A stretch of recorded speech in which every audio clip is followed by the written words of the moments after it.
Olá, sejam todos e todas bem-vindas e bem-vindos a este canal, no qual discutimos as questões das privatizações do setor elétrico, em especial as consequências para o conjunto da sociedade brasileira. Eu sou o professor Sérgio Inácio, do Instituto Federal do Paraná, e sou também diretor do Sindicato dos Engenheiros no estado do Paraná.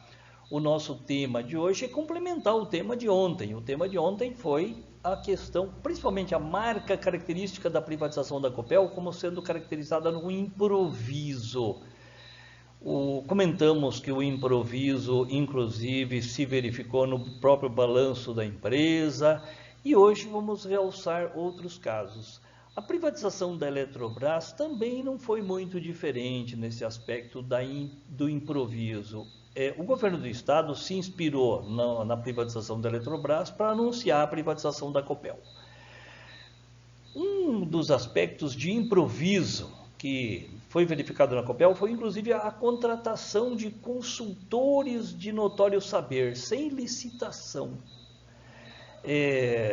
Sobre esse aspecto, eu gostaria de recordar e recorrer ao que aconteceu na história. Contratação de pessoas, vamos ironizar, são sabidos, né? São pessoas sabidas, que são contratadas com o meu dinheiro, com o seu dinheiro, com o dinheiro de todos nós, né? Para prestar um serviço que é só especialistas, experts que conseguem prestar esse serviço. Eu vou contar uma historinha que eu conto no livro documentário A Copel é Nossa, na página 186 desse livro, da minha autoria, né?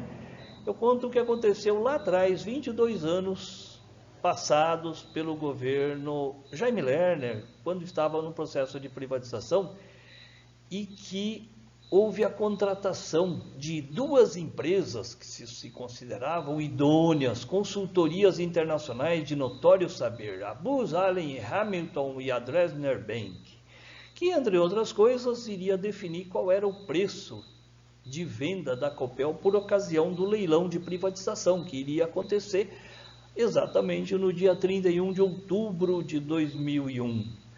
O detalhe interessante é que essas duas consultorias internacionais foram contratadas respectivamente pelos valores de R$ 749 mil e R$ 543 mil. É um senhor pagamento.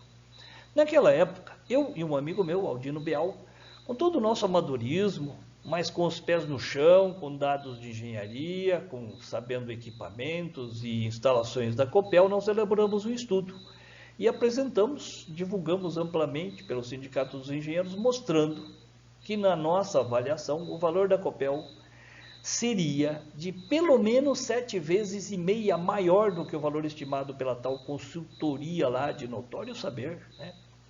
Muito bem.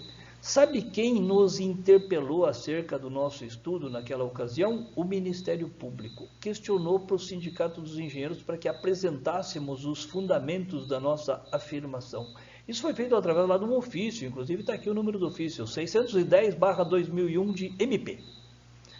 Ok, está certo o Ministério Público, tem que prestar contas. Que negócio de ficar falando, fazendo afirmações e não comprovar. Então apresentamos uma planilha contendo os levantamentos dos equipamentos da Copel, divididos em geração, transmissão e distribuição.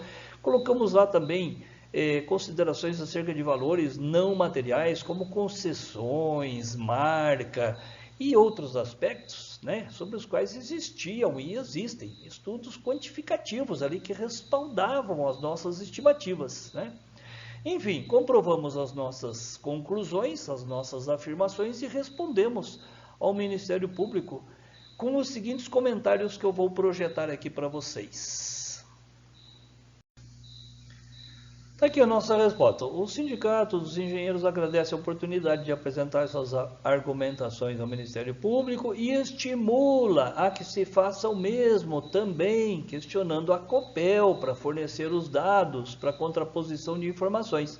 Enfim, fizemos aqui um esclarecimento para o Ministério Público e aqui no final a gente fala, né, que olha, são duas consultorias contratadas com valores elevados 749.543 mil, e o Sindicato dos Engenheiros julga imprescindível que a memória de cálculos e critérios utilizados e que levaram ao valor oficial por eles apresentados, no qual discordamos, sejam apresentados e tragam ao conhecimento público para demonstração da respectiva metodologia e avaliação. Muito bem, estamos aguardando a resposta do Ministério Público até os dias de hoje. Sem problema. Vamos em frente. Para finalizar nosso vídeo também, vale comentar que aconteceu essa audiência pública que está apresentada aqui. Energia elétrica, direito de quem? Isso aconteceu hoje, dia 24 de abril, às 9 horas, na Assembleia Legislativa. Foi organizada pela Comissão dos Direitos Humanos e Cidadania e pela Comissão de Minas, Energia e Água da Assembleia Legislativa do Paraná. Principalmente sob a ótica do interesse social, quer dizer, energia elétrica com direito de quem? Principalmente dos excluídos, dos mais pobres, das populações mais carentes. Como o ambiente que predomina no setor elétrico é principalmente a ótica do interesse mercantilista e privativista, o que se pensa basicamente é na rentabilidade, no lucro, enfim, esse serviço é um serviço que precisa ser pago e muito bem pago. Então, o interesse social fica meio que alheio a esse processo, né?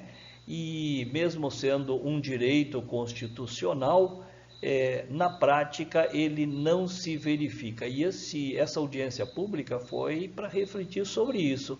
Agora, então, aí eu vou puxar um pouco para o olhar histórico da Copel. Vamos falar enquanto Copel, né? O que está acontecendo com a qualidade da prestação de serviço de um serviço essencial do estado do Paraná, que é a energia elétrica?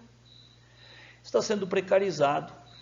A história da empresa é diferente, era bem diferente. Eu conto, por exemplo, nesse livro documentário A Copel é Nossa, lá nas páginas 56 e 57, que a Copel, lá do passado, quando ela era 95% pertencente ao estado do Paraná, era uma empresa que tinha uma excelência na qualidade da prestação de serviços. Era uma referência nacional na área da engenharia, construiu grandes usinas desde a sua fundação. Por exemplo, citando aqui alguns casos: a usina Capivari Cachoeira, a usina de Foz do Areia, a usina de Salto Osório, a usina Governador Ney Braga, que era a usina de Segredo, a usina de Caxias, entre tantas outras grandes obras que eram referência para o país todo.